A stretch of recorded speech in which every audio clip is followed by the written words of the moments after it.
What's up everyone, this is CyberKnight 8610, and today we're going to talk about Raid Raptors, which kind of sounds like a basketball team or something, doesn't it?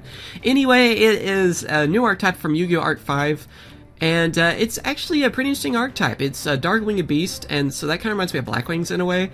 And I think they may actually print it into Secret Evolution. There hasn't been any confirmation on that, but I think this archetype will get printed, so it's one I wanted to talk about. Only 4 cards have been revealed so far in the anime. We finally have the effects for and everything, so I want to go ahead and talk about those today. And this archetype is also used by Shun Kurosaki, so that should be very easy for me to remember. Of course, hopefully later on the series he'll go Bankai or something. He might need to against Rigi. Anyway, let's get started. First monster we have is Raid Raptor's Vanishing Rainiest. It is a Dark Winged Beast, level 4, 1300 attack, 1600 defense. Its effect is if this card was normal or special summon this turn, you can special summon one Raid Raptor's Vanishing Rainiest from your hand.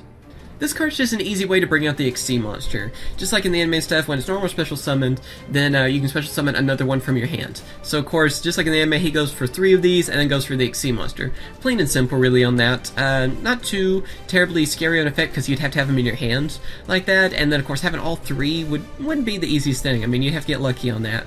And of course its stats really aren't the best world. I wish I had a little bit better on the stats. I mean, 1300 attack and then 1600 defense. Wish it was a little bit more defensive on that, or, you know, just had better attack, one way or the other. Even if those were flipped, you know, if it had 1600 attack and 1300 defense, I would like it a little bit more.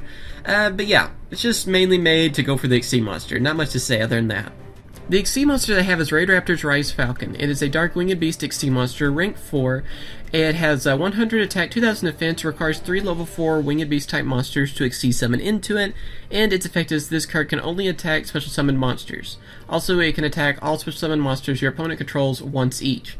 Once per turn, you can detach 1 XC material from this card. This card gains attack equal to the combined attack of all special summoned monsters your opponent currently controls till the end of this turn. So this card is a very scary XC monster in the anime, and it's pretty scary now. I mean, if this was actually printed with this exact effect and everything, this card could be a very annoying card to go against, actually, because it will always gain the attacks of all special summon monsters. And, of course, every deck out there special summons monsters like crazy, so this card could go up and attack pretty easily. The only downside, really, to this card is that it requires 3 level 4 Winged Beast type monsters to bring it out.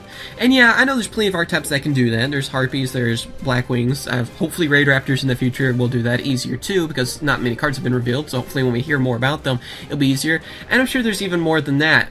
But, yeah, I just wish it was 2 instead of 3. It would be so much better then.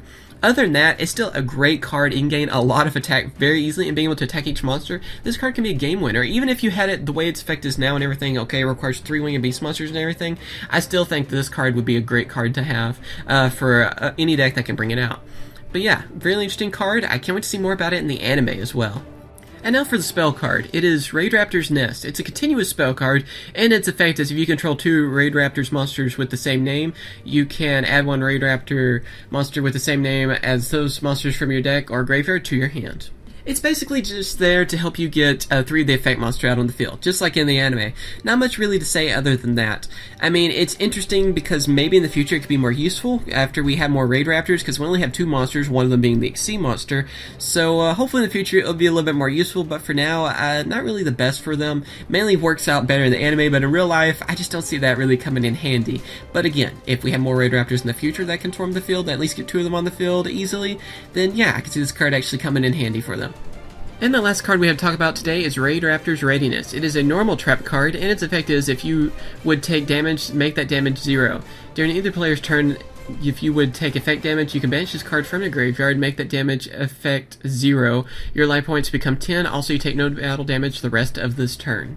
This card is pretty interesting because it brings your life points to 10. I mean, that's what I really like about it the most, and also you can banish it from your graveyard. So it's a trap card that activates that way. I think that's pretty cool how it works like that, but the thing is, I feel like there's already better options out there that have been printed. You know, there's plenty of other traps. I mean, there's so many to name that I feel like you're going to be using anyway if all this archetype was actually printed. So I just don't see this really coming in handy for people. I mean, it's cool in the anime and everything, of course, having your life points to 10, but other than that, actually being printed, it would have to be changed up, I think, a little bit before it would be used in real life. And there you have it. Those are the Raid Raptor cards that have been revealed.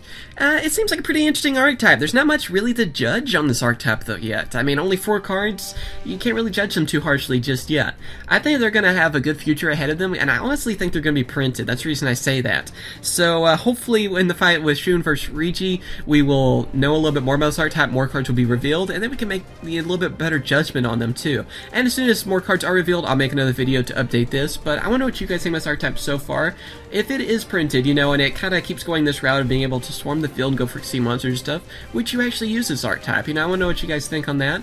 And yeah, hope you guys have enjoyed. Thank you for watching. Remember to comment, rate, and subscribe. And of course, I will catch you guys later. See ya.